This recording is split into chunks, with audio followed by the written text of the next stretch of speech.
उत्तर प्रदेश के जनपद बदायूं में तेज आंधी से मेथा फैक्ट्री की चिमनी गिरने से बड़ा हादसा हो गया है। मेथा फैक्ट्री में आग लग गई है। पल भर में आग ने विकराल रूप ले लिया। फिर वहां रखे नाइट्रोजन सिलेंडर फटने लगे। एक एक करके करीब 100 सिलेंडर फटे। फैक्ट्री के लोहे के टावर मोम की तरह पिघलकर गिरने लगे। धमाकों से गांव के लोगों में दहशत फैल गई। लोग बाइक और कार से अपने अपने परिवार को लेकर भागने लगे।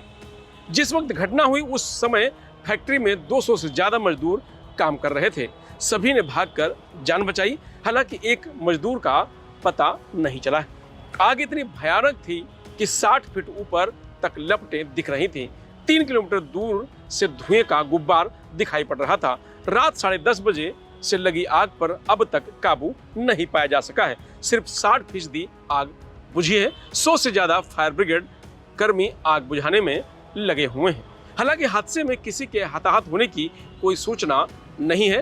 फैक्ट्री जिला मुख्यालय से 18 किलोमीटर दूर कुंडा नरसिंहपुर गांव में है। दिल्ली बदायूं हाईवे पर उझानी कस्बे के किनारे मनोज गोयल की भारत मिंड एंड एलाइंड केमिकल नाम से मेथा फैक्ट्री है। फैक्ट्री के आसपास रिहायशी बस्ती है। इसमें 6 गांव हैं। कुल आबादी करीब 20,000 है। कुंडा नरसिंहपुर गांव फैक्ट्री से सबसे सटा है। प्रत्यक्षदर्शियों का कहना है कि रात में तेज आंधी चल रही थी। अचानक फैक्ट्री के 150 फीट ऊंची चिमनी गिर गई, जिससे फैक्ट्री में आग लग गई। अंदर काम कर रहे मजदूर चिल्लाते हुए भागने लगे। उसके बाद हम लोगों ने आग बुझाने की कोशिश की, लेकिन नाइट्रोजन के सिलेंडर में विस्फोट शुरू हो गए। इसके चलते किसी की भी आग बुझाने की हिम्मत नहीं हुई। फायर ब्रिगेड को सूचना दी गई। फायर ब्रिगेड की 3-4 गाड़ियां मौके पर पहुंची और आग बुझाने में जुट गईं, लेकिन कामयाबी नहीं मिली।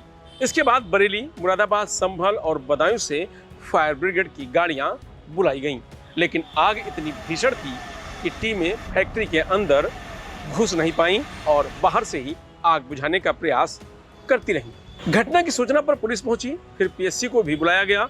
आनंद फानंद में फैक्ट्री से सटे कुंडा नरसिंहपुर गांव को पूरी तरह खाली कराया गया।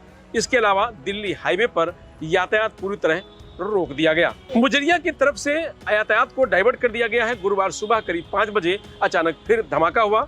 इसके बाद आसपास के गांवों में दहशत फैल गई। लोग अपने अपने घरों को छोड़कर जाने लगे। पुलिस ने लोगों से कहा कि डरने की कोई बात नहीं है, जल्द ही आग पर काबू पा लिया जाएगा। लेकिन लोग इतने डरे हुए थे कि पुलिस के समझाने के बाद भी नहीं माने और अपना घर छोड़कर चले गए। अब तक 60% आग पर काबू पाया जा चुका है। शाम तक पूरी तरह से आग बुझा ली जाएगी।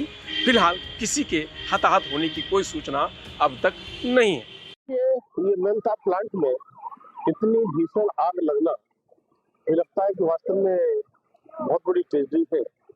और ऐसी दुखद घटना पर मैं संवेदनाएं व्यक्त करना चाहता हूँ फैक्ट्री के मालिकों के लिए। और साथ ही साथ मैं कह सकता हूँ कि उजानी में हमारे मेथा के 2 प्लांट थे, जहाँ पर उजानी इन विकास के नाम पर लगता था कि हम ये 2 फैक्ट्रियाँ अपना महत्वपूर्ण योगदान दे रही थी। उनमें से हमारी कुड़ा पर ये फैक्ट्री मनोज गोयल की फैक्ट्री है, ये थी और पहले फैक्ट्री लगी थी। लेकिन रात में जब दिल्ली से वापस आया था 10 बजे, तब तक तो इसमें आग नहीं लगी थी।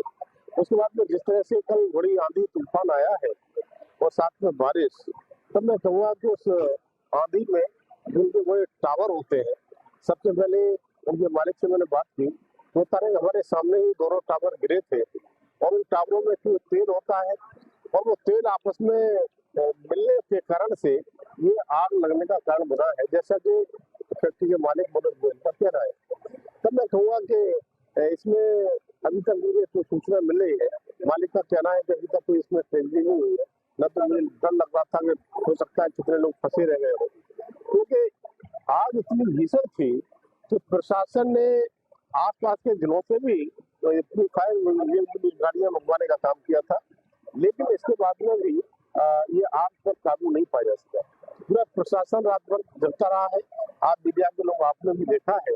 तब मैं कहूँगा कि जिस तरह से ये आसपास का गांव खाली कराए गए, आसपास का एरिया खाली कराया गया, और मुझे मैंने देखा कि कितने उजानी के लोग रात को इस डर की वजह से कि हाइड्रोजन के जब ये सिलेंडर फटेंगे तो स्थिति क्या होगी, और आप सब चश्मदीद थे कि एक हाइड्रोजन का जो सिलेंडर फटा है कितनी ऊंचाई पर जाकर के और किन किन धमाकों के साथ में तो मैं कहूँगा वास्तव में इस इतनी बड़ी ट्रेजेडी तो हुई है, लेकिन मुझे लगता है ये फैक्ट्री तक ही सीमित रही, ये बहुत बड़ी अच्छी बात है।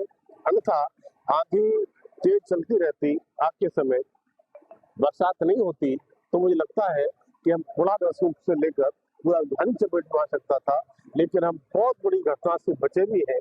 ईश्वर की बड़ी कृपा रही है कि वो केवल फैक्ट्री का ही नुकसान पूरा हुआ है और फैक्ट्री का बड़ा नुकसान हुआ है, इसके लिए भी मैं संवेदना में व्यक्त करना चाहता हूँ।